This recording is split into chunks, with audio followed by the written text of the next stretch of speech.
हमारे स्टूडियो में मौजूद हैं हिंदुस्तान के जाने माने चित्रकार, लेखक, समीक्षक और बहुत सारे अखबारों में कॉलम लिखने कॉलमिस्ट अशोक भौमिक जी। अशोक भौमिक जी के बारे में थोड़ा सा मैं जितना जानता हूं उतना बता रहा हूं आप लोगों को कि अशोक भौमिक जी वैसे तो साइंस के स्टूडेंट रहे हैं, साइंस की इन्होंने पढ़ाई की हुई है, लेकिन चित्रकला में ये माहिर है और आज हिंदुस्तान के जाने माने चित्रकारों में से एक है। इसके अलावा इन्होंने कविता पोस्टर्स में एक जबरदस्त सा मतलब लहर सिला रखी थी इस जमाने में, और अभी भी कविता पोस्टर इनके बड़े चर्चित हैं। इसके अलावा ये विभिन्न वेबसाइट्स पर अपने आर्टिकल लिख रहे हैं और इनकी किताबें भी आई हैं, इनके कहानियां इनकी बहुत चर्चित रही हैं। बाकी मैं अशोक जी से खुद ही गुजारिश करूंगा कि ये हमारे लोगों को, हमारे दोस्तों को, हमारे दर्शकों को बताएं थोड़ा अपने बारे में कि साइंस पढ़ते पढ़ते अचानक आपका रुझान जो है वो कला के क्षेत्र में और चित्रकारिता के क्षेत्र में कैसे मतलब शुरू हो गया। बहुत बहुत शुक्रिया अरविंद भाई। बहुत दिनों बाद कोई हमसे ये सवाल पूछ रहा है कि साइंस से मैं आर्ट्स में कैसे चला है। दरअसल में था तो मैं आर्ट्स का ही, साहित्य का शायद ना था, पर चित्रकला के साथ तो जरूर जुड़ा हुआ था। और जब मैं बीएससी कर रहा था तब मेरी इच्छा थी कि मैं आर्ट्स कॉलेज ज्वाइन करूं, पर मेरे घर में जो स्थिति ये थी कि अगर आप ग्रेजुएट नहीं हैं तो आप पढ़े लिखे नहीं हैं, इतना ही पर्याप्त नहीं है, आपको साइंस ग्रेजुएट होना पड़ेगा। ये नहीं कि हिंदी या टंकण या किसी आशुलिपि में आप ग्रेजुएशन कर ले, वो नहीं चलने वाला था। मेरे दोनों भाई जो थे वो अपने अपने विषय में साइंस में पीएचडी कर रहे थे और काफी आगे पढ़ रहे थे, तो मैं जरा घर से अलग ही था। फिर भी जब मैं आर्ट्स कॉलेज पहुंचा, बीएससी में कर रहा था उस समय, तब मैं आर्ट्स कॉलेज पहुंचा, मैंने कहा कि हम आर्ट्स कॉलेज ज्वाइन कर लेंगे। तो वहां पे एक सज्जन थे, उनका एक आर्टिस्ट थे जो अब नहीं, उनका नाम नंदू खन्ना था। उन्होंने मेरी पेंटिंग्स देखी और देख के बोले कि भाई ये तो देर हो गई आपको, आप ऑलरेडी आपने अपना जो स्टाइल है वो अपना पकड़ लिया है, और अब आप अगर आर्ट्स कॉलेज में जाएंगे तो आपको बिगाड़ दिया जाएगा। तो मैं क्या करता हूँ। दूसरी बात ये भी थी कि मुझे नौकरी भी करनी थी, क्योंकि मैं एमएससी कर रहा था बॉटनी में, तब मैं मेडिकल रिप्रेजेंटेटिव की नौकरी मुझे ज्वाइन करनी पड़ी। पर यहाँ ये बता देना चाहूंगा, ये वो समय था जब हम लोग, कम से कम मैं तो नहीं, चित्रकला से मैं कुछ कमाना चाहता हूँ, मेरी पेंटिंग बनेगी और पेंटिंग बिकेगी और बिकने के बाद पैसा आएगा, पैसे से मैं अपना घर संसार चलाऊंगा, ऐसा बिल्कुल ही कहीं नहीं था। हम लोग के जमाने में, जिस समय मैं पेंटिंग कर रहा था, ऐसा नहीं सोचते थे हम लोग। और पेंटिंग की कीमत भी 50 रुपए, 100 रुपए, 150 रुपए होते थे, उसमें वो भी नहीं बिकती थी, और न बिकने का कोई गम भी नहीं था। अखबारों में लिखा जाता था, छपा वो लिखा जाता था, लोग आते थे देखने, आम लोगों से बात होती थी, लोग रास्ते में देख मिल जाते थे तो पहचान लेते थे कि भाई ये तो पेंटिंग लगी थी, एग्जीबिशन, हम जानते हैं। तो शहर में मतलब एक चित्रकार होना एक सम्मानजनक स्थिति थी। आज जैसे मानते हैं कि कोई चित्रकार अगर है और बहुत फेमस है, बहुत नाम है उसका, इसका मतलब बड़ा पैसा कमाता है, वो काफी धनी है, तो वो लगभग उसकी मुद्रा जो है एक पत्थर जैसी दिखाई पड़ती मुझे, कि वो पैसा कमाने बैठा है, बस और कुछ नहीं चाहिए। तो हम लोग ऐसे नहीं थे, हम लोग का जमाना ऐसा नहीं था। हम कवियों के साथ बैठ के साथ रो लिया करते थे कि भाई मेरे पास भी पैसा नहीं और तेरे पास भी पैसा नहीं। तो बदल गया काफी समय। आपने अभी बताया कि जब आप आर्ट कॉलेज में जाने का मूड बना रहे थे तो वहां पर आपको किसी ने बताया, जो वहां के टीचर हैं या किसी चित्रकार ने आपको बताया कि आपने तो अपनी एक राह पकड़ ली है, आपने अपनी स्टाइल डेवलप कर ली है, तो जरा ये हमारे दोस्तों को बताइए कि वो स्टाइल क्या थी। बहुत सही सवाल है आपका, तो स्टाइल क्या थी। असल में क्या था, उस समय हम लोग के पास कुछ पत्रिकाएं आती थी, धर्मयुग आती थी, आपको याद होगा, धर्मयुग, दिनमान, इलस्ट्रेटेड वीकली, ये सब हम्म, जो टाइम्स ऑफ इंडिया के जो मैगजीन्स थे, इसमें लगातार हुसैन साहब के, फिर एन एस बेंद्रे, फिर बी प्रभा, इनके चित्र छपा करते थे। और साथ ही साथ हम लोग लाइब्रेरीज में जाके पेंटिंग देखते तो वैन गॉग की पेंटिंग देखते थे, तो पिकासो की पेंटिंग देखते थे। तो मुझे व्यक्तिगत रूप से मुझे ऐसा लगता था कि ये लोग बहुत बड़े चित्रकार हैं, क्योंकि इनके चित्र देख के, हुसैन के चित्र देख के, अब आपको सिग्नेचर की जरूरत नहीं पड़ती, कि ये देखने की जरूरत नहीं पड़ती कि भाई ये किसका बनाया हुआ है, क्योंकि उनका जो पूरा जो स्टाइल था, जो काम करने के जो स्ट्रोक्स थे, जो लाइंस थे, वो अपने आप में सिग्नेचर थे। तो उस उम्र में, मेरी 20 साल उम्र रही होगी, 19 साल, तो मैं एक ही सपना देखता था कि कभी ऐसा स्टाइल हो जो मेरे हाथ में भी हो, कि मेरी पेंटिंग देख के आपको मेरा सिग्नेचर न देखना पड़े और आप कह दें कि ये मेरी पेंटिंग। तो कोई आए कैसे? तो उसके लिए मैं समझता था कि दो बातें बहुत जरूरी है। आप क्या बना रहे हैं, इस बात पर आपका पूरा कंट्रोल होना चाहिए। ये नहीं कि आपके किसी रिश्तेदार ने कहा कि जरा गणेश बना दो, तो आप गणेश जी बनाइए जब आप खुद चाहते हो। तो वो एक आपका स्वायत्त एक संसार है। मेरे ख्याल से उसमें अगर निरंतर काम किया जाए तो वो स्टाइल भी आपके हाथ में आ ही जाता है। तो उस समय मैं बहुत स्केचेस करता था, और मेरा मूल विषय था जो डेली वेजर्स थे, जो दिन मजदूर थे, जो कानपुर की नई सड़क में वो लोग बैठते थे सुबह, वो मेरा सबसे प्रिय विषय था कि मैं रोज सुबह उठ के साइकिल लेके निकल जाता था, उनको स्केच करता था। तो उस समय स्केचेस को देख के शायद उस चित्रकार ने मुझसे कहा था कि ये स्केचेस आपने ऑलरेडी कर लिए हैं, और आपने इन्हीं स्केचेस से एक फॉर्म भी डेवलप कर लिया है। तो इसलिए आर्ट्स कॉलेज में जाएंगे तो फिर आप एकदम रियलिज्म से शुरू करेंगे, और फिर स्टेप से आप बिगड़ सकते हैं, ऐसा इसीलिए शायद वो कहा होगा इसलिए। तो आपने मजदूरों के जो स्केच बनाए, मजदूरों की पेंटिंग बनाई, डेली जो मतलब जो मजदूर हाट में जो मजदूर बैठते हैं उनकी उनकी जी जी जी जी, सुबह से दैनिक मजदूर जो होते हैं, दिहाड़ी जिसे कहते हैं, वो लोग हाँ। बैठते थे। बड़ा दिलचस्प होता था कि सुबह के समय, जाड़े के दिनों में, वो कतार में बैठे रहते थे। सुबह 6:30 6 बजे ही वहां आ जाते थे, और वो बैठे बैठे झपकियां मान लेते थे, क्योंकि वो दूर गांव से आते थे। उनके बगल में कुत्ता भी सोता था, और वो लाइन में भी बैठे सो जाया करते थे। तो मैं उनको स्केच करता था। तो मुझे लगता था कि ये जो स्केचेस हैं, और दूसरा था कि मेरा एक प्रिय विषय था जो ये आपके रेलवे स्टेशन में जो भिखारी बैठते हैं, उनके स्केचेस करना। तो वहां से मैंने जिंदगी में सबसे पहली बार उनसे उन्होंने खुश होकर मुझे एक बीड़ी दिया था, तो मुझे मेरे खाने का, बीड़ी पीने का पहला मुझे मजा वही मिला था। तो उनके स्केचेस बनाने के बाद मैंने एक एग्जीबिशन लगाने की सोची कि इनकी एग्जीबिशन लगनी चाहिए।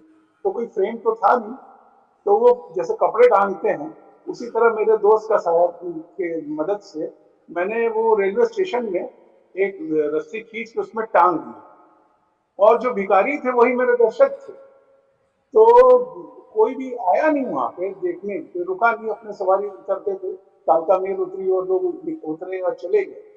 तो मैंने उस रिपोर्ट के बारे में, मतलब उसके एग्जीबिशन के एक दिन पहले मैं गया, वहां पर पीटीआई का दफ्तर हुआ करता था। तो पीटीआई के दफ्तर में जो ब्यूरो चीफ थे, मिस्टर भट्टाचार्य को इसे कहते हैं, उनसे मैंने कहा कि मैं एक एग्जीबिशन करना चाहता हूँ सर। बोले बड़ी अच्छी बात है, कहाँ करना है? मैंने कहा वो 1 नंबर प्लेटफॉर्म में कर रहा हूँ कानपुर पे। तो वो तो जहाँ साहब बैठे हुए थे वो खड़े हो गए, उन्होंने बहुत डांटा मुझको, ये तरीका नहीं होता है कि एग्जीबिशन आप कहीं भी करते हैं। तो ऐसे ऐसे छोटे छोटे किस्से हुए हैं। तो मेरा मूल फोकस उन्हीं के ऊपर था, और उनकी एनाटॉमी के ऊपर, उनके जो भी उनके हालात थे उनके ऊपर, यही सब मैं उन दिनों में स्केच कर रहा था। तो यही आगे बढ़ता रहा। यही वो आपका सिग्नेचर हो गया एक तरह से। जी, धीरे धीरे वो सिग्नेचर बदल गया, चीजें बदली, काफी चीजें, चिड़िया भी आई, और बच्चियां भी आई पेंटिंग में। पर कहीं ना कहीं उनका रिश्ता जो है सड़कों से ही रहा, महलों से नहीं रह पाया। ये तो आम है आदमी से जो मतलब। है। हम्म। अच्छा, ये बताइए कि आपके घर में एक माहौल था पढ़ाई लिखाई का, और पढ़ा लिखा आदमी कम से कम ग्रेजुएट हो, साइंस ग्रेजुएट हो, आपके दो भाई पीएचडी कर रहे थे, आप कला के क्षेत्र में मतलब एंटर कर चुके थे, उसी में आप आगे बढ़ रहे थे, तो घर वालों की क्या प्रतिक्रिया रही आपके ऊपर? अभी घर वालों की बड़ी पॉजिटिव प्रतिक्रिया थी। मेरे माता पिता दोनों कुछ सोच नहीं सकते थे कोई आर्टिस्ट, कोई आदमी आर्टिस्ट कैसे बन सकता है। और जहां तक मेरे भाई साहब का सवाल है, वो एचबीटीआई में पढ़ते थे, उस समय उनको 300 रुपये वजीफा मिलता था। तो मेरे जो रंग और ब्रश और ये सब जो चीजें हैं, मैं उनसे मिलने हर महीने के 3 तारीख को उनके यहाँ पहुंच जाता था, उनके कॉलेज में। तो वो जाके बैंक से 300 रुपये निकालते थे, तो 270 रुपए में उससे हड़प लेता था, और वो 30 रुपए उनको वजीफा उनके लिए रहता था। इसलिए मैं कह सकता हूँ कि मेरे घर का पूरा सहयोग था। और मेरी माँ बहुत अच्छी चित्रकार रही हैं, पर जैसा होता है कि आम घरों में महिलाओं को वो सुविधा नहीं मिलती है। संयुक्त परिवार में महिलाओं को तो खाना बनाने से फुर्सत नहीं है। तो माँ के साथ ये रहा कि वो अपनी कला को परसू नहीं कर पाई, पर वही मेरी पहली शिक्षिका रही थी, जिससे मैंने आर्ट्स की, पेंटिंग के प्रति जो मेरा आकर्षण था वो उन्हीं से मुझे मिला। प्रेरणा वहीं से मिली आपको? जी जी, बिल्कुल बिल्कुल। अच्छा, फिर आप ने नौकरी ज्वाइन कर ली, मेडिकल रिप्रेजेंटेटिव आप बता रहे थे अभी, तो पहली पोस्टिंग कहाँ हुई आपकी? पहली पोस्टिंग कहाँ मेरी हुई? आजमगढ़ में हुई, और आजमगढ़ के बारे में मैं जानता ही नहीं था कि ये है कहाँ पे। जितने लोगों से मैंने पूछा, सभी ने कहा कि ये मेरठ के पास है। तो किसी ने कहा ये बरेली से सीधे निकल जाइए आप, तो 80 हाँ, किलोमीटर पे आपको आजमगढ़ मिल जाएगा। तो क्योंकि आजमगढ़ का रेलवे स्टेशन नाम नहीं था, वो शाहगंज में उतर के जाना पड़ता था।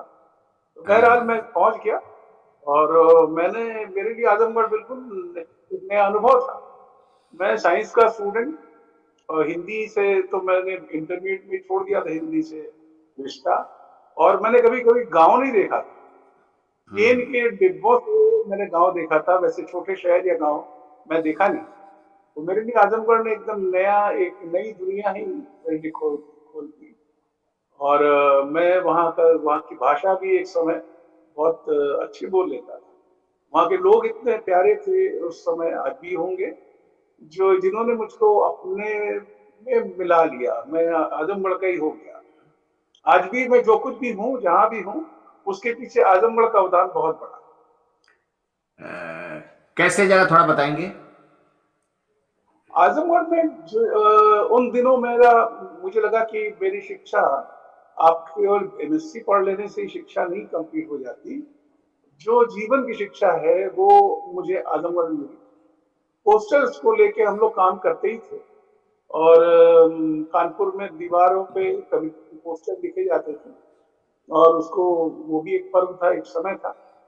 और उसके बाद जब आजमगढ़ में आए, तो उसमें नाटक, कविता और कविता पोस्टर, फिर वहां पे श्रीराम वर्मा जी थे जिनके संस्पर्श में आया मैं। और पहली बार एक किसी कवि के बारे में जान पाया, इसका नाम मुक्तिबोध। वो इमरजेंसी का दौर था, ऐसे ही घुटन भरा माहौल था, और उस माहौल में मेरा परिचय अंधेरे में के मुक्तिबोध से हुआ। तो ये दो जो अंधेरा था, मेरे लिए एक अद्भुत कोइंसिडेंस था कि दोनों चीज को, जब मैं मुक्तिबोध को पढ़ रहा था, उस समय इमरजेंसी का दौर खत्म ही हुआ था। तो ऐसे समय में मुझे वो जो शरारत करते लोग मिल जाते थे, वो मुझे दिखाई भी दे रहे थे। तो उस समय मैंने मेरी पूरी सीरीज पेंटिंग की, मैंने मुक्तिबोध के ऊपर बनाया था। तो वो सीरीज दरअसल मुक्तिबोध के ऊपर नहीं था, उस समय एक एग्जीबिशन किया था, जिसका नाम था, उस प्रदर्शनी का नाम था सूर्य और भिखारी। सूर्य और भिखारी प्रदर्शनी को देख के कुछ लोगों ने, स्थानीय लोगों ने कहा कि आपके चित्रों में मुक्तिबोध की कविता का आनंद। तो उसके बाद से मुक्तिबोध को पढ़ना और हिंदी के कवियों को पढ़ना, श्री राम जी के उंगली पकड़ के हिंदी के प्रदेश में प्रवेश करना, और ये बहुत महत्वपूर्ण है, क्योंकि मेरे लिए साहित्य में मैंने कभी सोचा भी नहीं था। मैं तो समरसेट मॉम का बहुत शिष्य हुआ करता था। समरसेट मॉम मैंने पूरा पढ़ा था, टी.एस. इलियट पढ़ा था, मैंने सार्थ पढ़ा था, काफका, जिसमें सभी लोग पढ़ा करते। हिंदी साहित्य से मेरा कोई संबंध नहीं था। और बा, श्री राम जी, बांग्ला बांग्ला साहित्य तो पढ़ा होगा बांग्ला आपने? तो बिल्कुल, बांग्ला तो कक्षा 9 में मैंने शरद चंद्र का समग्र खत्म किया था। हालांकि तीन पुस्तकों को मैं समझ नहीं पाया था उतना, पर दुनिया का कथा है फिर भी। पर मैंने कभी दुनिया किसी पूरा नहीं पढ़ा है, नहीं नहीं सीखा है। वो अखबार पढ़ते पढ़ते पढ़ते मैं बंगला में पढ़ना सीखा, और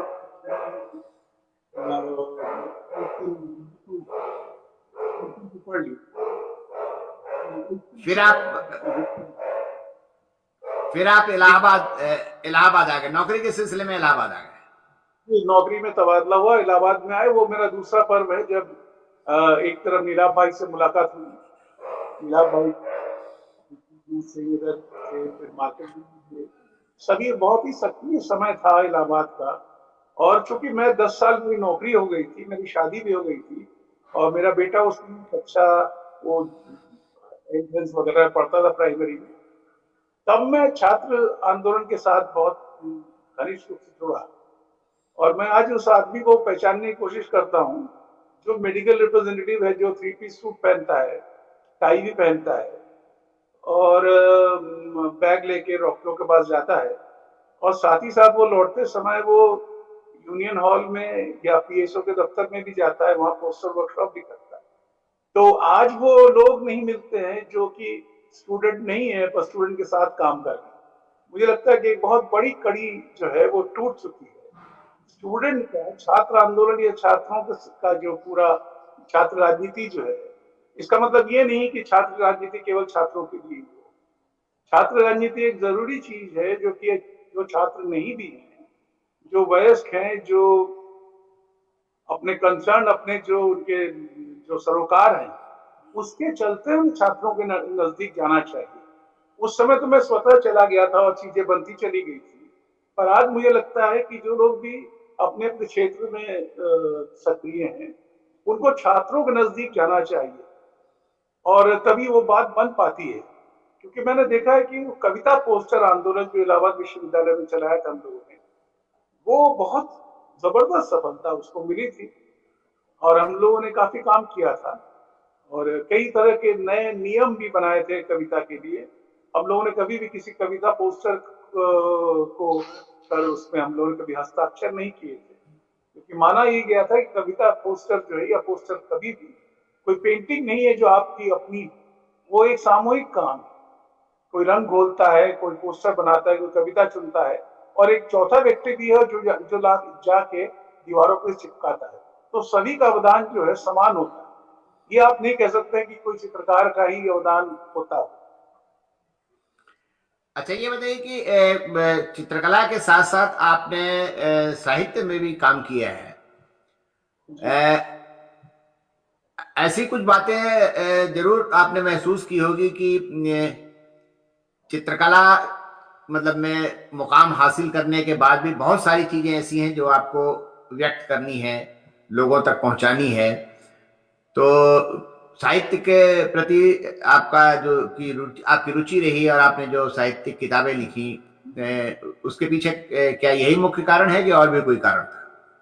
नहीं, ये मुख्य कारण नहीं है। ऐसा कारण मैं बता रहा हूँ कि जब शीला वर्मा जी से मेरी मुलाकात हुई और वो 3-4 साल का उनके साथ रहना हुआ आजमगढ़ में, उसके बाद मेरा तबादला हो गया, बना इलाहाबाद आया। इलाहाबाद में मेरा उठना बैठना जो था सब साहित्यकारों के साथ था, और कोई भी चित्रकार मेरा मित्र नहीं था। वो मेरे साहित्यकारी जब सबसे ज्यादा दोस्त थे, चाहे वो लीलाबाई हो, चाहे देवनाथ जी हो, चाहे मार्कंडी जी, चाहे शेखर जी, इनके किताबों के आवरण बनाना और इनसे साहित्य के बारे में बातचीत करना। वो कॉफी हाउस का जो एक अपने आप में कॉफी हाउस एक विद्यालय है, विश्वविद्यालय है, जहाँ पे आप बहुत कुछ सीखते हैं।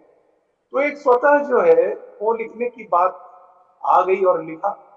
और लिखने के बाद हुआ ये कि उस समय अमर गोस्वामी थे जिनको मैंने एक कहानी दी थी अपनी, तो उन्होंने अमरकांत जी के पास मुझे ले गए।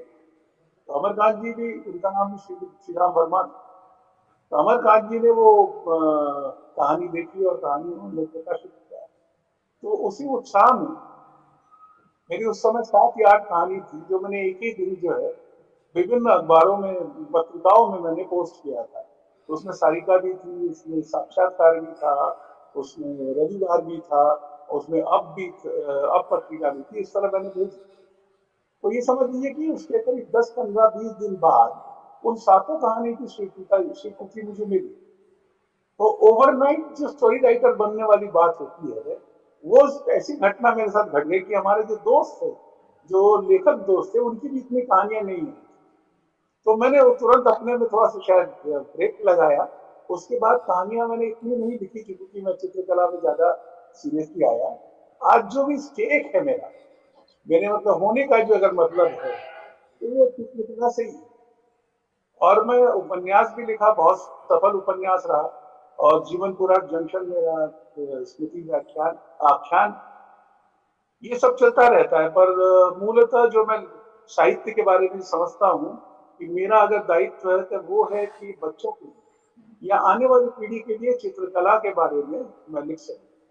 यही मैं चाहता हूँ। और भोपाल से निकलने वाली जो पत्रिका है, चकमक और साइकिल, और भी कई पत्रिकाएं हैं जिससे बच्चों की मैं नियमित लिखता हूँ। क्योंकि इसका कारण शायद अभी बताना ही उचित होगा कि मैं समझता, मेरा ये मानना है कि हिंदुस्तान में आप चित्रकार अगर बनना चाहते हैं तो आर्ट्स कॉलेज में चले जाइए, 5 साल पढ़िए, एक तो सर्टिफिकेट मिल जाएगा और एक ठप्पा लग जाएगा कि आप BA हैं, MA हैं, या यहाँ तक कि PhD भी, ये तो हो सकता है।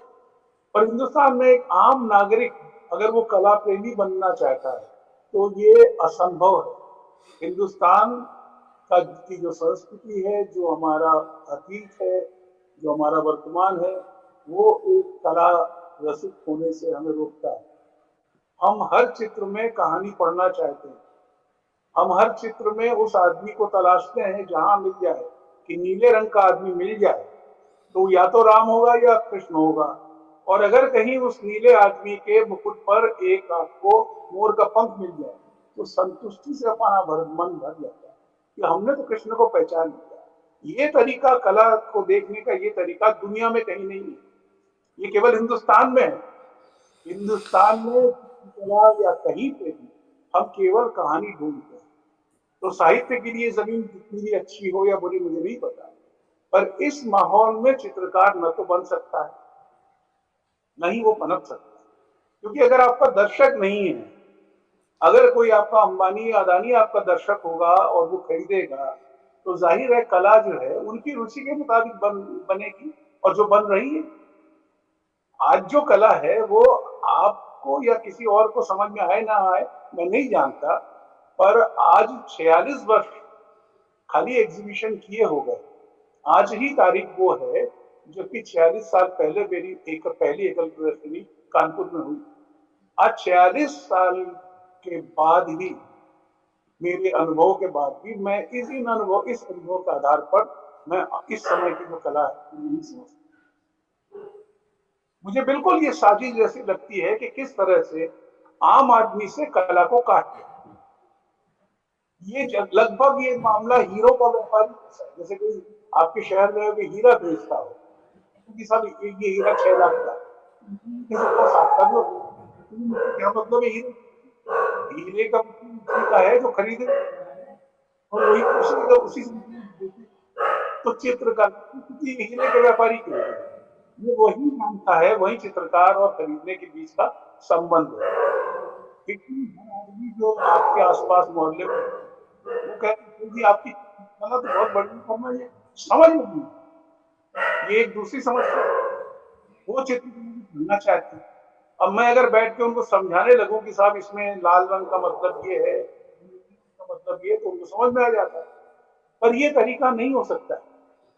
चित्र देखने या समझने का ये तरीका मतलब मूल से ही गलत, ये कतई नहीं, दुनिया में कहीं पे भी इस तरह से नहीं चला। तो ये माहौल को बदलने के लिए मुझे लगता है कि बच्चों को की ओर हमें काम करना चाहिए। मैं हर लेख में कोशिश करता हूं कम से कम एक लाइन जरूर लिखूं कि हमारी चित्रकला जो है हजारों साल से ये राजसत्ता और धर्म सत्ता, इन दोनों के अधीन रही है। इन दोनों ने चित्रकला को गुलाम बना के काम किया। अगर ये दोनों नहीं करते तो आज हमारी चित्रकला अलग होती, चाहे वो अकबरनामा हो, चाहे वो राम की कथा हो, या कृष्ण कथा हो, हर एक में नायक जो है वो वही राजा है या देवता है। इस बात को मैं बच्चों तक पहुंचाना चाहता हूँ और कॉन्शियस लेवल में मैं काम करता हूँ। मैं बार बार उनको वो पेंटिंग दिखाता हूँ जहाँ पे कोई संदर्भ नहीं। मैं उनको बताना चाहता हूँ कि इस पेंटिंग को देखिए तो इसकी रोशनी को देखिए, इसके इसके रंग को देखिए, इसके कंपोजिशन को देखिए। पेंटिंग को समझने का ये तरीका नहीं है कि आप पेंटिंग में कृष्ण जी को पहचान लें या गणेश जी के सूर देख के आप कह दें गणेश जी, क्योंकि बहुत ही जटिल प्रक्रिया को जन्म देता है जो चित्रकला से मनुष्य को दूर ले जाता है। तो इसीलिए मैं जो साहित्य का मैं इसी के लिए बच्चों के लिए करना चाहता हूँ चित्रकला। अशोक भाई, जब चित्रकला की बात चलती है तो आमतौर पर, खास करके मैं अपनी बात भी कहूं तो एक तो मुझे लगता है कि जो प्रदर्शनियां बड़ी बड़ी होती हैं जिनमें बड़े बड़े लोग आते हैं, अब पता नहीं उनको आर्ट की समझ होती है नहीं होती है, वो लोग उन गैलरियों के मतलब सम्मानित अतिथि होते हैं और हम लोगों के पल्ले तो कुछ पड़ता नहीं कि उसमें क्या दिखाया गया है, क्या मतलब चित्रकार क्या कहना चाहता है। तो मुझे लगता है कि चित्रकला को इस प्रक्रिया से एलिट क्लास तक ही सीमित करने की कोशिश की जा रही है या कर दी गई है। और दूसरी तरफ देखें तो कुछ ऐसे चित्रकार भी हैं, यहां तक कि रविन्द्रनाथ टैगोर को ही देख लीजिए, अमृता शेरगिल को देख लीजिए, और बंगाल में जो अकाल पड़ा था उसमें जैनुलाब्दीन वगैरह को देखिए। तो इनकी कला तो कुछ डिफरेंट है। गांव में जो अल्पनाएं की जाती हैं, दीवारों पर जो लिखा जाता है, उनमें तस्वीरें बोलती हैं, तस्वीरें बात करती हैं आपसे। तो ये दो, ये भी उसी तरह का विभाजन है जिस तरह साहित्य और कला में है विभाजन। नहीं, मेरे ख्याल से चित्रकला को जैसे मैंने बार बार कहा है कि आमतौर पे हम लोगों की धारणा, ये जो लोग पढ़े लिखे लोग हैं कहते हैं कि कलाओं का अंतर संबंध, कलाओं के अंतर संबंध जितना कहना आसान है उतना दरअसल आसान नहीं। मैंने कई बार बताया है इंटरव्यूज में कि ये बहुत बड़ा भ्रम है कि कलाओं का अंतर संबंध। क्योंकि देखिए कि जब आज से 50,000 साल पहले जब प्रस्तर युग था, जब जब उस समय की जो जो लोग भीमबेटका हो या लेस्को हो, इन सब जो गुफा चित्र बना रहे थे उस समय अन्य कलाएं जो है उस तरह से मौजूद नहीं थी। तो भाषा का विकास नहीं हुआ था, कोई लिपि भी नहीं सामने आई थी। तो चित्रकला है, जब आप अ लिखते हैं तो अ शब्द जो है वो मूल रूप से एक चित्र ही है ना, उसका एक अर्थ है। अपने अकेले में आता भले कोई ना अर्थ हो, पर आकार अगर लिखते हैं तो उसका एक अर्थ भी निकलता है। या अन्याय लिखते हैं तो अ का एक शब्द बनता है, उसका अर्थ। चित्रकला जो है, चित्रकला को अगर समझना है तो हमें साहित्य या अन्य कलाओं की अवधारणा से हटना पड़ेगा, क्योंकि चित्रकला एक क्षणिक, एक फ्रोजन मोमेंट है, एक जमा हुआ मुहूर्त। आपने अगर, जैसे कि आप किसी भी जगह देख लीजिए, किसी कहानी में देख लीजिए, कविता में देख लीजिए, हर कहानी या कविता का एक शुरू होता है, एक जगह से शुरू होता है और एक जगह अंत होता है। मैं इसको दोहरा रहा हूं कि एक जगह कविता शुरू होगी, कविता का अंत भी होगा, उसका शीर्षक भी होगा। कहानी भी एक जगह शुरू होती है और एक जगह खत्म भी होती है, उसका शीर्षक भी होता है। पर चित्रकला जो है शुरू भी कहीं नहीं होती और खत्म भी कहीं नहीं होती, वो तो एक फ्रोजन मोमेंट। और जहां तक अर्थ समझने की बात है, मैं आपको बता रहा हूँ कि एक बहुत खूबसूरत, अगर मान लीजिए कि आप माउंट आबू चले गए या कि अपने छत के ऊपर खड़े, एक बहुत खूबसूरत शाम है जहाँ पे सूरज ढल रहा है, आसमान लाल हो गया, इतनी खूबसूरत चीज को देखते हुए क्या अगर आप पूछते हैं इसका अर्थ क्या हुआ, ये मुझे समझ में नहीं आया, ऐसा तो नहीं कहते। सवाल इसका मतलब ये है कि चित्रकला के साथ ये समझना शब्द को हम रिप्लेस करें अनुभव करने से। चित्रकला अनुभव करने की चीज है। जब किसी गांव में आप चलते हैं, पैदल चलते हैं, चप्पल उतार लेते हैं और घास के ऊपर चलते हैं जैसे ओस पड़ रहे थे, तो आप समझते कुछ नहीं है। जब समझते हैं तब तो खत्म हो गया। आप जब अनुभव करते हैं उस मुहूर्त को, वो अनुभव है। समझने को तो ये भी हो सकता है कि कल बारिश हुई थी और आने वाले दिन में बारिश हो रही, या कि ठंड पड़ रही, तमाम तरह की व्याख्या उस पोस्ट से हो सकती है, पर वो जो अनुभव करने वाली चीज है उसका अपना महत्व है। चित्रकला चूंकि एक रुका हुआ मोमेंट है, यही उसकी ताकत भी है। ये कोई नाटक नहीं है। नाटक में जहां पे हाथ उठा के आप ऊपर उठा रहे हैं कि इसको फिर नीचे लाएंगे और मारने के लिए या पुचकारने के लिए, पर हमें तो चित्रकला में जहां पे रोकना है उसमें ये नहीं समझ में आया इसको मारने के लिए हाथ नीचे लाएंगे या रोकने के, पुचकारने के। इसलिए कभी भी जब बात किया जाए तो चित्रकला को अलग रख के बात किया। ये तो उसके स्ट्रक्चरल जो डिफरेंस हुई उसके बारे में बात की, पर उसका दूसरा मूलभूत जो अंतर और भी है जिसको आपने इशारा किया कि एलीट वर्ग वाला, वो इसलिए होता है कि ये एक ऐसी कला है जिसको मैं बेच सकता हूं और आप खरीद सकते हैं। दूसरी कोई कला ऐसी नहीं है जिसको आप बेच सकते हैं और कोई खरीद सकता है, और खरीद ही नहीं सकता। केवल अगर कीमत मिल जाए तो ज्यादा कीमत का आप बेच भी सकते हैं। ये दुनिया भर की परंपरा रही है। इसलिए चित्रकार ने मान लिया कि जब चीज बेच ही जा सकती है तो हम बेचेंगे ही, इसके अलावा कुछ नहीं करेंगे। ऐसा भी हो सकता था कि मैं दो तरह की चित्र बनाता, जब भी बिक जाती तो बिक जाती, नहीं बिकती तो नहीं बिकती। आज जो जीने मरने का सवाल चित्र के साथ जुड़ा हुआ है वो रचना के साथ नहीं जुड़ा हुआ, वो माल बिकने के साथ जुड़ा हुआ। फर्क ये है कि जीने मरने का सवाल इस पर जुड़ना था कि पेंटिंग जो चित्र बनाए वो कितने सार्थक, वो मेरे लिए महत्वपूर्ण नहीं है। सार्थक शब्द का अर्थ ये है कि जो मुझे अर्थ लाके दे, अर्थ मतलब आर्थिक लाभ जिसमें, ये किसी भी कला के साथ नहीं जुड़ा है। अगर आपको कोई पत्रिका आपकी कविता के लिए 5,000 रुपए दे दे तो इसका मतलब ये नहीं हो जाता कि आप खुश होंगे, क्योंकि आप जानते हैं कि उस 5,000 तो मिल रहा, पर पढ़ने वाले 3 पाठक हैं।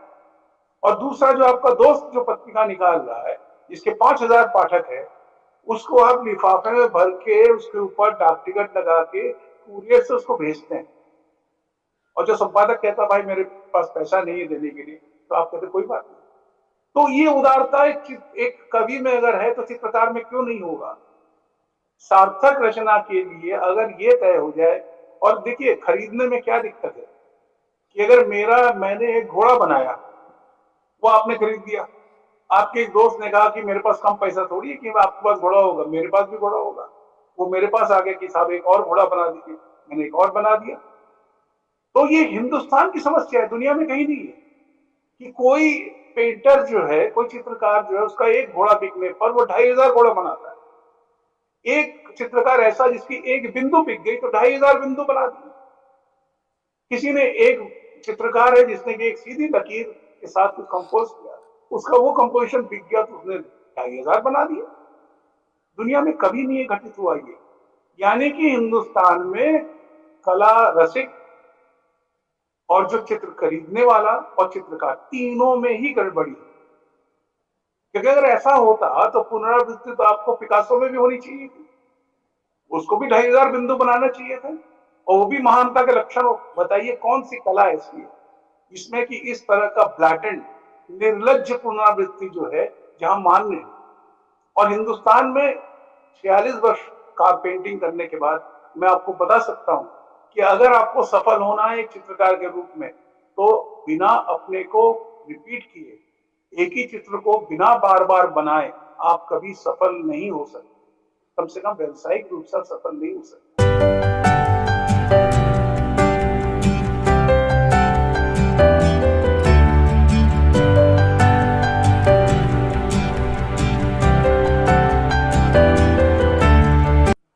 क्योंकि हमारे यहाँ जो एलीट वर्ग जो बात आप कर रहे थे वो इतना मूर्ख है कि वो इस तरह से है कि आपने अगर एक ऑडी गाड़ी खरीदी है तो साहब मुझे भी चाहिए, मेरे पास भी पैसा, मैं भी ऑडी गाड़ी खरीद के अपने दरवाजे रख लूंगा। उसी तरह अगर आपने हुसैन की पेंटिंग खरीदी है तो मुझे भी खरीदनी है। ये तब होती है कि जब हमारी कोई शिक्षा ही नहीं आर्ट के बारे में। मैं अभी पिछले दिनों बार्सिलोना, मैड्रिड और एम्स्टर्डम गया। आपको अरविंद भाई मैं क्या बताऊं कि म्यूजियम में जाके जब मैं देखता था कि छोटे छोटे बच्चे बच्चियां कतार में आ रही है, इतनी भीड़ गेट के सामने, और बड़े महंगे टिकट, 2,500 रुपए के टिकट, उसके बावजूद भी आपको स्लॉट खोजना पड़ता है कि कब आप अंदर लिए जाएंगे। इतनी भीड़ देख के मुझे लगता है कि नहीं, हम इस चित्रकला में जो लोग पेंटर हैं, जो चित्रकार हैं, उनके समाज में होने का एक मतलब है। जहां पे चित्रकार पता नहीं कब 400 साल पहले नहीं मर गया वो, उसकी पेंटिंग देखने के लिए लोग बड़े बूढ़े बच्चे सब आते हैं। हमारे हिंदुस्तान में सिरे से गायब है। हमारे यहाँ आप पनकी के मंदिर में देखेंगे, इम्तिहान पास करने के लिए हजारों की तादाद में मंगलवार को भीड़ लग जाएगी, पर म्यूजियम में आपको दिखेगा नहीं। और सरकार भी हमारी बड़ी अच्छी रही है 70 साल से, म्यूजियम बनाए नहीं, म्यूजियम ही है नहीं। मैं जापान गया था, मैं टोक्यो शहर में मैं घूम रहा था, तो एक सज्जन ने कहा कि सर मैं आपको म्यूजियम दिखाता हूँ। मैंने कहा फिर यार वही जापानी आर्ट जो है तो कितना देखें, कि जापानी तो अपने देश के मामले में, अपनी राष्ट्रीयता के मामले में बड़े सजग समाज है। तो मैंने कहा फिर वही स्क्रॉल पेंटिंग वगैरह मैं देखूंगा जापान की। जब मैं उसके पास पहुंचा तो उसके बाद में मैंने देखा कि रोदा की एक मूर्ति लगी है। मैं चौंक गया, जापान, रोदा की मूर्ति। मुझे जैसा लगा कि यही अंतिम चौंकना नहीं, इसके आगे भी है। जब मैं अंदर दाखिल हुआ तो उस म्यूजियम का नाम था national museum of western art. एक तरफ तो नेशनल म्यूजियम और दूसरी तरफ वेस्टर्न आर्ट।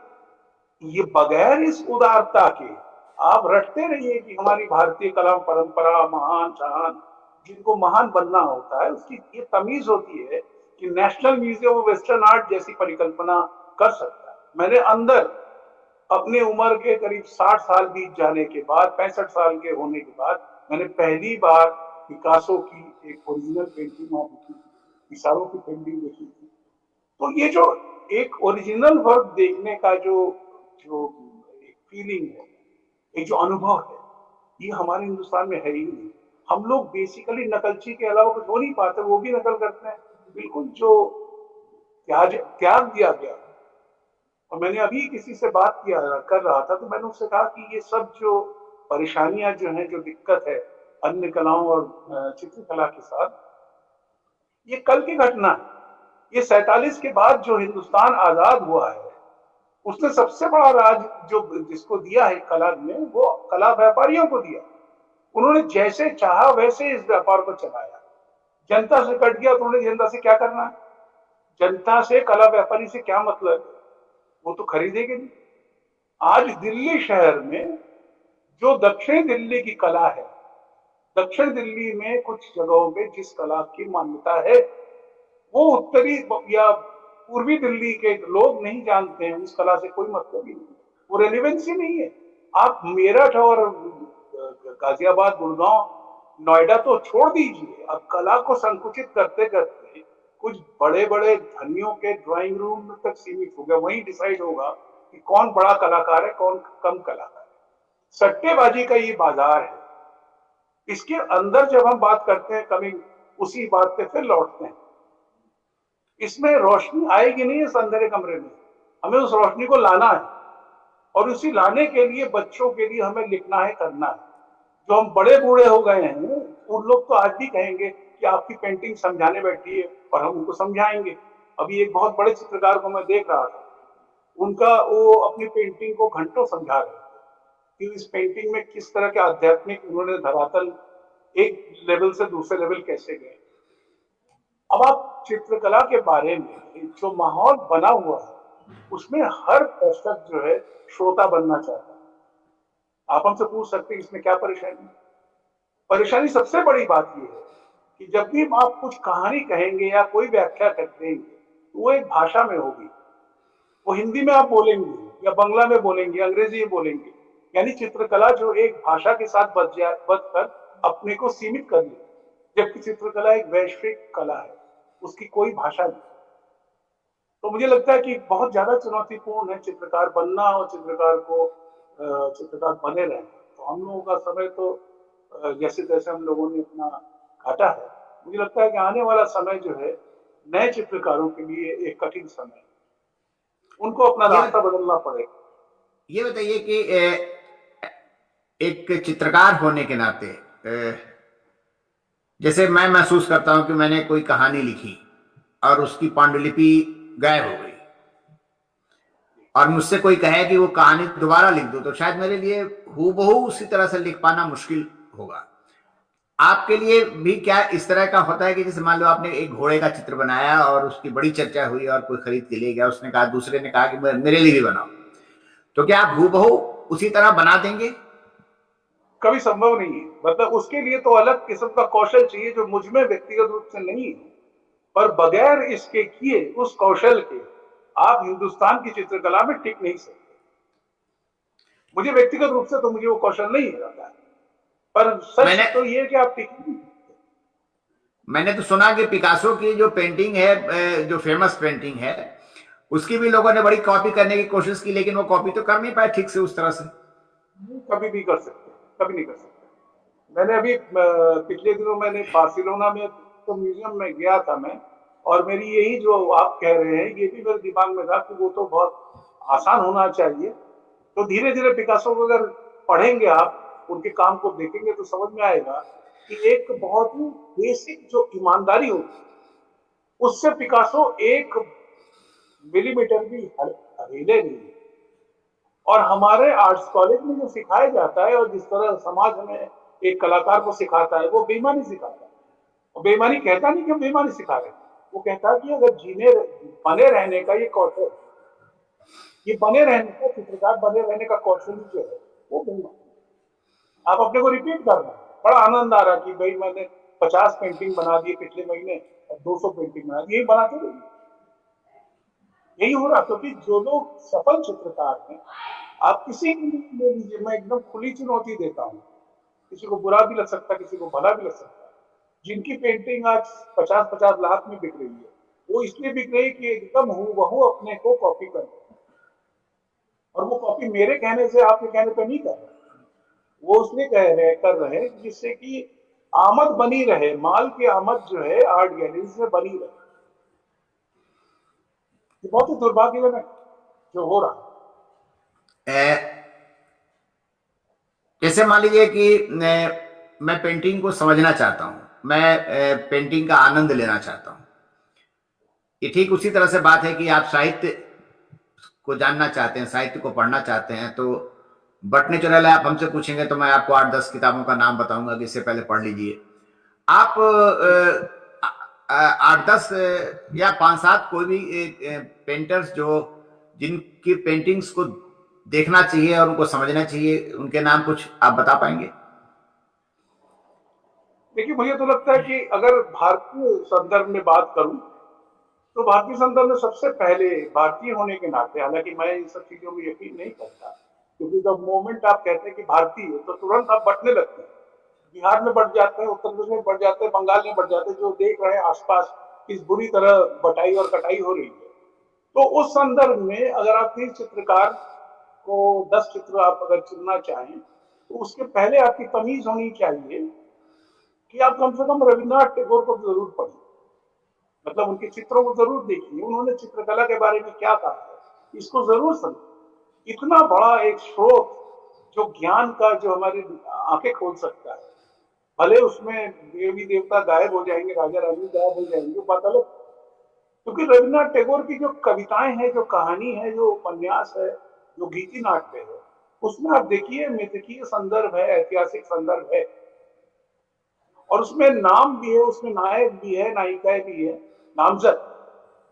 पर उनकी पेंटिंग, जितनी पेंटिंग है उसमें एक भी पेंटिंग का शीर्षक नहीं है, एक भी पेंटिंग में कहीं चंद्रलिका नहीं दिखती, एक भी पेंटिंग में कहीं श्यामा नहीं दिखती, एक भी पेंटिंग में कहीं पे कर्ण नहीं दिखती, कहीं कुंती नहीं दिखती, जबकि ये सब उनके साहित्य में मौजूद। इसका मतलब उनके लिए चित्रकला उस व्यक्ति के लिए, रविन्द्रनाथ टैगोर के लिए जिसने साहित्य की अन्य धाराओं में काम किया था, उनके लिए चित्रकला जो था वो कोई विस्तार नहीं था, उनके लिए विकल्प था। इस विकल्प को अगर समझ लेंगे फिर हर चित्र जो है आपके लिए कुछ ना कुछ आपको देगा। फिर भी मुझे लगता है कि मैं व्यक्तिगत रूप से, मुझे लगता है कि पिकासो कि कम से कम कई चित्र ऐसे हैं जो हमें देखने की तमीज सिखाते। एक तो जो पिकासो का जो ब्लू पीरियड है उसको समझना, उसके बारे में थोड़ा जानना जो है हमारी आंखों को खोल सकता है। गुएर्निका को हम समझ सकते हैं कि समय के साथ चित्रकला का क्या रिश्ता होना चाहिए, जो कि समय के बाद भी एक रेलिवेंस बना रहे। आज हम लोग जब भी देखते हैं तो हमें गुर्निका याद आता है। और इसी तरह से कई तरह के चित्र हैं, जैसे फ्रूगल रिपास्ट है, पिकासो का ही बना हुआ। इस तरह आप देखेंगे कि यूरोप में जो है, हम क्यों ऐसा कह रहे हैं, ये भी इसके पीछे भी तर्क यही होगा कि हम लोगों के जो 200 साल 300 साल और भी समय दे दीजिए, हमारे यहाँ कोई मास्टरपीस नहीं है जिससे कि हम कालजयी कहते हैं। जैसे पोटैटो ईटर्स के बारे में हम जानते हैं और सहज ही कहते हैं कि वो कालजयी चित्र है, वो तो मास्टरपीस है। जैसे कि स्टारी नाइट के बारे में कहते मास्टरपीस है, कहते गुएर्निका जो मॉडर्न मास्टरपीस है। पर हिंदुस्तान के संदर्भ में कोई मास्टरपीस नहीं, क्योंकि अगर आप जड़ में देखेंगे, थोड़ी सी समझने में दिक्कत भी हो सकती है, फिर भी मैं कोशिश करूंगा कि थोड़ा सा समझाऊं कि हमारी चित्रकला का इतिहास इस तरह का है कि जो चित्र जैसा कुछ बना रहा था, चित्र जैसा कुछ अजंता जो है वो चित्र है, पर चित्र बनाने के लिए नहीं बनाया गया, वो पूजा के लिए बनाया गया। उसका उद्देश्य एक धार्मिक उद्देश्य था। अगर आप देखेंगे कि मुगल कला का अकबरनामा बाबरनामा देखेंगे, वो चित्र जैसे तो हैं पर चित्र बनाने के लिए नहीं बनाए।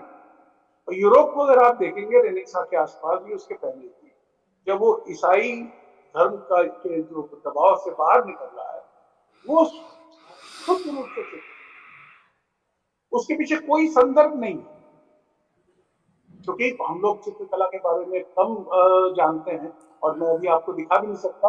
आप अगर वर्मियर की पेंटिंग देखें, वर्मियर की एक पेंटिंग है मिल्कमेड, एक औरत है, वो अपने किचन में काम कर रही है दूध डाल, और एक तरफ से प्रकाश आ रहा है। उसको औरत का क्या नाम है?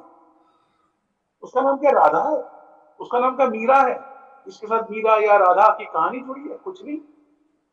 तब ऐसे संदर्भ विहीन चित्र को देखने की तमीज जब हमें आएगी, तब हमारे सामने असंख्य चित्र मिलेंगे जिससे हम सीख पाए। पर जहां हम देखेंगे कि शाम तेरी बंसी को देख लेंगे, तब वो सपाट चित्र में हमें क्या मिलेगा? तो इसलिए जो मैं कह रहा हूं कि महान चित्र जो है वो ऐसे नहीं कि कैरिकुलम आप जैसे कहानी के बारे में कह रहे हैं, वो तो आपकी रुचि के ऊपर भी डिपेंड करता है कि आपको कौन सी अच्छी लगी। पर मैंने म्यूजियम में, जब मैं खुद म्यूजियम में ओरिजिनल पेंटिंग मैंने देखी, तो मुझे एक बात की समझ में आई कि देखिए, युद्ध चित्र जो है यूरोप में आपको बहुत मिलेंगे। युद्ध चित्र है, दो दल के युद्ध कर रहे हैं, झगड़ा कर रहे हैं, मारपीट कर रहे हैं, बड़े बड़े युद्धों के चित्र हैं। पर आज जब हम उनको देखते हैं तो क्या देखते हैं? पहली बात तो उसमें दो दल विभक्त, एक तरफ एक आर्मी है, एक तरफ दूसरे लोग हैं। एक तरफ से गोली चल रही, दूसरी तरफ के लोग गोली खा रहे। ये लोग स्पेन के हो सकते हैं जो गोली चलाने वाले, फ्रांस के हो सकते हैं। पर आज इतने वर्षों बाद चित्रकला की अपनी ताकत होती है कि अपने को अपने संदर्भों से मुक्त कर लेती है। अब मेरे ऐसे दर्शक के लिए ये चित्र जो युद्ध के लिए बनाए गए हैं, वो मेरे लिए युद्ध विरोधी चित्र हो जाते हैं। मैं और आप कहेंगे कि नहीं भाई, ऐसा तो नहीं होना चाहिए, इस तरह से मारकाट नहीं होनी चाहिए, पहली बात। दूसरी बात, फिर हम उस चित्र में उसकी देह की संरचना, चित्र की संरचना, प्रकाश, ये सब देखेंगे। तब जब ये तमीज हम में आएगी, क्योंकि हमारे में ये तमीज नहीं है, क्योंकि हमारे पास म्यूजियम नहीं है। हम मंदिरों में जाने के आदी है, जहाँ पे हम देवी देवताओं को शिनाख्त करते हैं, पहचानते हैं। सूर्य देखते ही हम कहते हैं गणेश। तो ये तमीज देखते हम जब बड़े होके, आज जब म्यूजियम आर्ट गैलरी में आके मुझे पूछते हैं कि मुझे पेंटिंग समझ में नहीं आई, तो मैं कहूंगा आपको पेंटिंग नहीं समझ में आएगी, क्योंकि पेंटिंग, ये चित्र शब्द से आपकी जो समझदारी बनती है उसी में खोट है। और हमने अपने को, अपने दिल में अपने को सवाल नहीं पूछा कि ऐसा क्यों है कि दुनिया के हर बड़े शहर में एक से ज्यादा कई म्यूजियम हैं और जिसमें हजारों पेंटिंग हैं, जिसको लोग रोज देखते हैं, मतलब रोज टूरिस्ट जाते हैं, वो लोग देखते हैं। हमारे यहाँ ये जरूरी है कि 6,000 करोड़ रुपए की मूर्ति बन जाएगी, वो प्राथमिकता है, हमारे मंदिर प्राथमिकता है। तो सवाल है, अगर जिस मुल्क में मंदिर और मूर्ति और ये प्राथमिकता है, तो उसमें मान लीजिए कि पेंटिंग अगर कला डूब दी जाए तो कोई फर्क नहीं पड़ता, उसके एवज में आपको धर्म तो मिला ना। आप गुणगान गाते रहिए, कथा वाचन करते रहिए, जिंदगी कट जाए। क्योंकि चित्रकला एक अलग किस्म की उन्मुक्तता की मांग करती है, जो भाषा से भी परे है।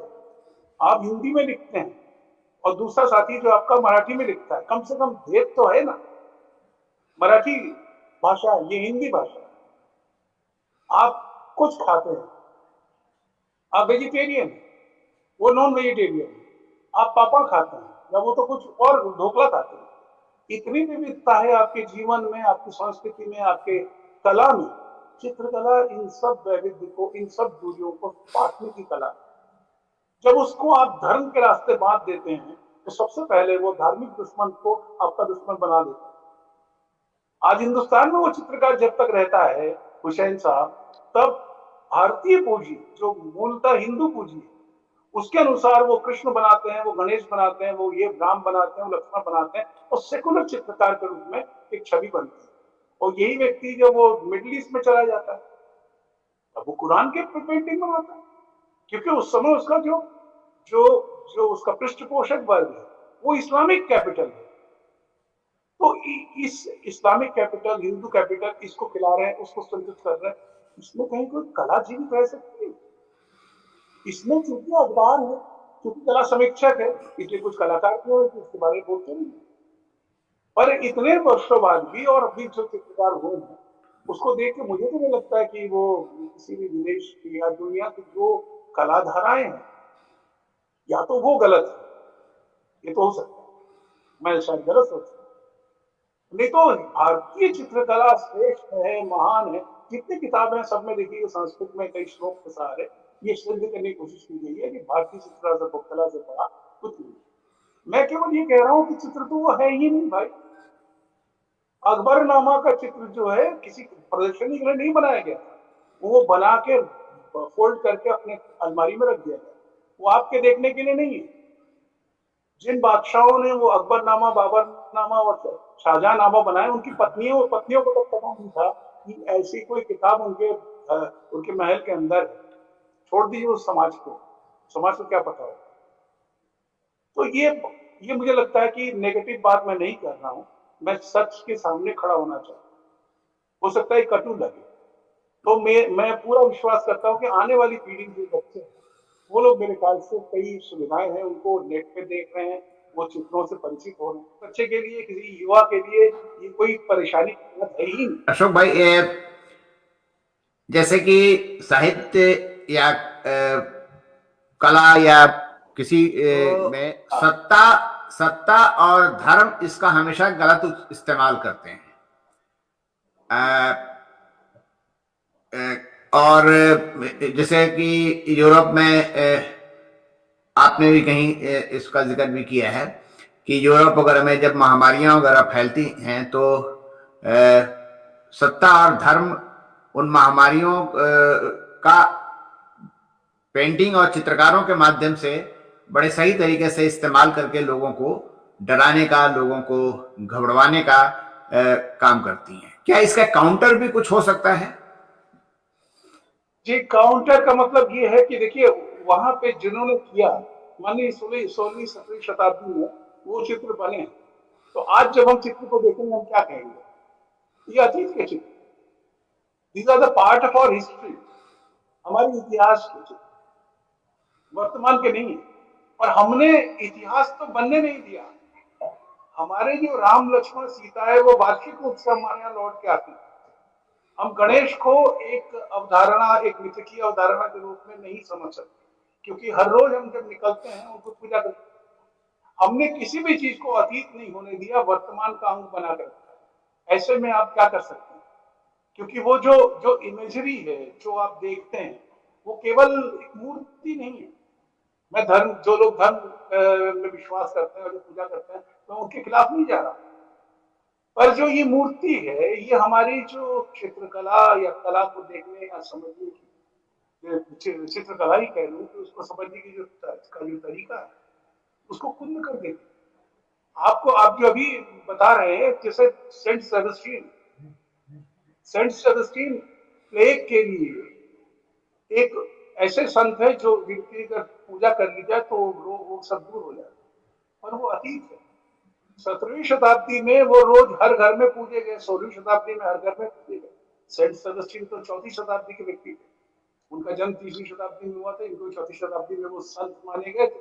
उसके बाद हम देखते हैं कि पूरे ईसाई धर्म में उनकी एक स्थापना इस तरह की कि उनका अगर ऑल्टर बन जाएगा तो उस देश में कभी बीमारी नहीं आएगी। खत्म बात हो गई। अब आज के तारीख में दुनिया कितना मानती है नहीं मानती है, इसलिए नहीं मानती कि वो अतीत काल है। पर आज अगर आप देखेंगे तो आप पाएंगे कि हर धर्म, हर जगह, आप बंगाल में भी अगर देखेंगे तो वहां पे माँ शीतला की पूजा रेगुलर होती है, जहां पे चेचक वगैरह की। अब चेचक अगर खत्म भी हो गई है, उसके बावजूद भी आप देखेंगे कि वार्षिक रूप से वो पूजा होती है। तो मैंने जैसे कहा कि कुछ चीजें इतिहास के साथ अतीत भी होना चाहिए, उसकी अपनी अहमियत है। जब हम आज की बात करेंगे उस संदर्भ के रूप में अतीत को देखेंगे, पर अतीत अगर मेरा वर्तमान हो जाए तब आप बार बार जो है पीछे दौड़ेंगे, बार बार कहेंगे कि गौमूत्र से जो है रॉकेट छूटेगा, बार बार आपको लगेगा कि कोविड जो है वो गौमूत्र पीने से ठीक हो जाएगा, बार बार आपको लगेगा कि जो गणेश जी के सर काट के अगर रख दिया जाए तो वो प्लास्टिक सर्जरी का नमूना।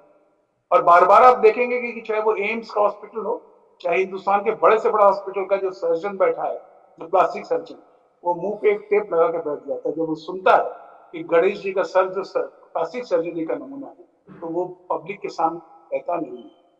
ये विज्ञान नहीं है, इसको समझिए, ये एक अतीत की कहानी है। उस कहानी को यथार्थ में बदल दे, क्योंकि आपकी वो अथॉरिटी आपके पास है, वो पावर आपके पास है। आप जानते हैं कि आपके साथ चलने वाले लोगों की बड़ी संख्या है, तो आप कुछ भी करो। ये गोविंद सम्मान है जो हमारे यहाँ हो रहा है, ये तो सम्मान है, क्योंकि हमने तो कोई चीज अतीत में होने नहीं दी। तो ये बड़ा कॉम्प्लेक्स है, क्योंकि इमेज के साथ पूरा खेल है, इसलिए मुझे लगता है कि काफी कठिन काम है। भारत में कला की कुल मिलाकर क्या संभावना है? देखिए, सबसे बड़ी बात ये है, मैं एक शब्द में तो एक लाइन में तो नहीं कह पाऊंगा, और मैं किसी का साइड भी नहीं लूंगा। हिंदुस्तान में दो तीन बातें। नंबर एक, श्रेष्ठ चित्रकला वहां हो रही है जिसके बारे में हमें ज्ञान नहीं। छोटे छोटे शहरों में, छोटी छोटी जगहों पर ये चित्रकला हो रही है। में जो कुछ भी अच्छी कला जो सामने आएगी वो मेरे ख्याल से छोटे शहरों में से होगी, जो मार्जिनलाइज्ड है, जो हाशिए के बाहर बहुत छोटे छोटे शहरों में बहुत अच्छी कला हो रही है। जो महानगर है, दिक्कत यह है कि कला जो है वो दरअसल महानगरों तक सीमित होकर रह गई है, चाहे वो ललित कला एकेडमी हो, चाहे कुछ भी हो। ये लोग जो जो भी इनका जो कार्य व्यापार है वो शहर तक ही सीमित हो गया। पिछले 70 सालों बाद जो स्थिति अब बन रही है कि मुझे लगता है कि जो बड़े शहर जैसे लखनऊ, जैसे दिल्ली हुआ, मुंबई, बेंगलोर या कलकत्ता, इन शहरों में जो कला हो रही, मैं उसके बारे में बहुत आश्वस्त नहीं हूँ। पर छोटे शहर जैसे कानपुर है, लखनऊ है, लखनऊ नहीं कानपुर है, देवास है, उज्जैन है, रतलाम है, बूंदी है, तमाम छोटे छोटे शहरों में बहुत अच्छे काम है। और ये शायद किसी को पता ही नहीं है, क्योंकि लोग जाते नहीं, अपनी कमाई चक्कर में इतना शहर में बैठे रहते हैं। जो कला समीक्षक भी, जितने समीक्षक हिंदुस्तान में है, उन लोगों के पास कुछ समीक्षा करने लायक चित्रकार निर्धारित है, वो उनके बाहर किसी चित्रकार को नहीं जानते। इसलिए उनके मानकों को मैं बिल्कुल सिरे से खारिज करता हूँ। जो मैंने भविष्य के बारे में कहा कि आने वाले चित्रकार अगर जो समय बदलेगा, तो आप देखिएगा, या आप खुद भी देखना चाहते हैं अच्छे चित्रकारों को, तो आप छोटे शहरों की तरफ रुकिए, तो आप देखेंगे सचमुच बहुत अच्छा काम हो रहा है। चलिए अशोक भाई, आपसे बात करके बहुत अच्छा लगा। काफी समय आपका मैंने ले लिया, और हमारे दर्शकों को भी अच्छा लगा होगा, हमारे मित्रों और सबको अच्छा लगा होगा। आपको बहुत बहुत धन्यवाद।